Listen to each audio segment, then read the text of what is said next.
I have a question about budget. I want to know if my wife and I are going overkill. So my wife and I, we recently moved in together. We're relatively recent college graduates. Household income is about $200,000. Take home is about $145,000. That's post 401k, life insurance, health insurance, and HSA deductions. We have a 6-month emergency fund. We have zero debt. And now the goal is for her to become a stay-at-home mother one day. But up until that day, the discussed goal is to invest my income and live off hers. In other words, of that $145,000 that is take-home, $85,000 is mine and $60,000 is hers. So invest 60% of her take-home income. Is that overkill? Your home is paid for? We do not have a home. We moved into an apartment together. Okay. And you're married? Yes, sir. Okay. All right. You said that, but I was just double checking the way, because usually it's kind of like automatic. You move in together once you're married. So I'm just making sure I got this right. Okay.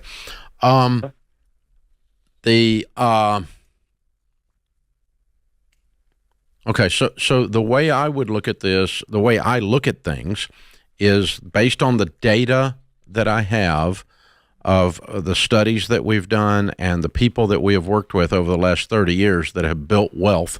What did they do, and what is different about what they did and what you're talking about doing? And that's how I'm going to answer the question, okay?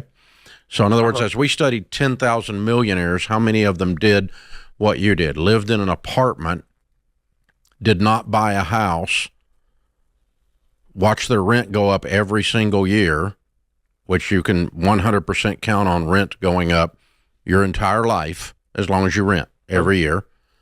Until you buy a house, and then it doesn't go up anymore. So the house goes up, but the rent doesn't go up. Very, very few people that we have studied or that we know of and have tracked with that became wealthy used that plan. Instead, what they have done is they bought and then paid off a home by investing a little less and using the difference to save towards buying that home, because the largest line item in the math in your budget every month is the largest item is cost of housing.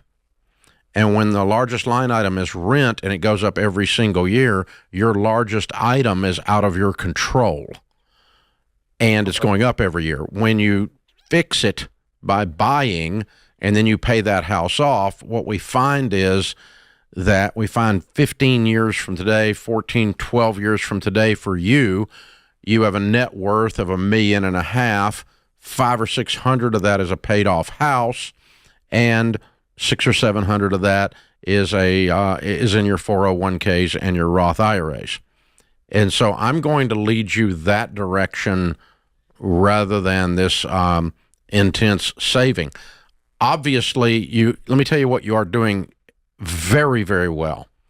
You're actually paying attention, you're planning, you're thinking, you're scheming about how we can win this money thing. Most people just ride through life with their, their head stuck up their assumptions, and they don't know what's going on. And then they wake up broke. You're quite the opposite. You're on the very other end. You're very, very intense. You're on fire. And so we've just got to point you in a way that's going to be the most efficient for you to actually hit your end goal, which is a good, stable life with a pile of wealth, right? That's our end goal. Yes, sir. Yeah. So, I would not do what you're doing. I would start saving a maximum of 15% of my household income into retirement, and I would stop the HSA. I would build an emergency fund of 3 to 6 months of expenses, and then I'd see how fast I can build up a fat, juicy down payment, and I'd buy a house in Texas, which is a wonderful market to own a piece of real estate in, and I'd watch that house just go zoom, zoom over the next 15 years. I mean, look back and think about the neighborhood that you might buy in and what you could have bought that house for 15 years ago. That just kind of makes you a little smiley. Wow, 15 years ago, I could have bought this house for, that's what it's going to be 15 years from now. And so, yeah, that's what you want to do.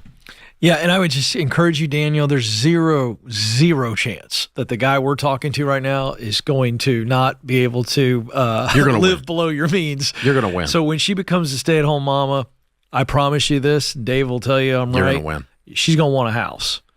So Dave's advice is absolutely right. When babies, she don't want to stay in an apartment. So let's go ahead and just remove the fear factor of, will I have enough? You're going to. You know what? That's intensity a really right now is to get that house payment ready. Those are two good observations, and I didn't. You really keyed in on something there, because I forget, because I've gotten old and I've been doing this so long. But guys, especially young dudes that are just got married, guys can live under a bridge. 100%. Yeah.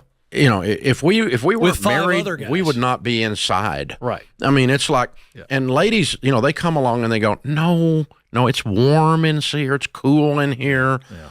We can control the atmosphere inside a property. Yeah. You know, and look, we can cook in here, and you know, we've got storage for our stuff, and it's like the domestication of the male beast. Yeah. But but you're right. It's he really, they just got married and moved in together. Right. And you know, so he can live anywhere. Sure. And you're right. Even if she's going along with it right now because she's in love, but she's going to wake up and go, I don't love this apartment. No. That's what's going to happen. You're exactly right. Yeah. And she will be right, by the way, when that happens. 100% right. So we're trying to help you out on this one. Yeah, and the way you're living, my friend, Daniel, you're going to be able to, if you do what Dave says, you're going to have a fat down payment. I think, Daniel, if I could get 2 drops of your blood and, you know, inserted in some of these people that are sitting on their butts, right?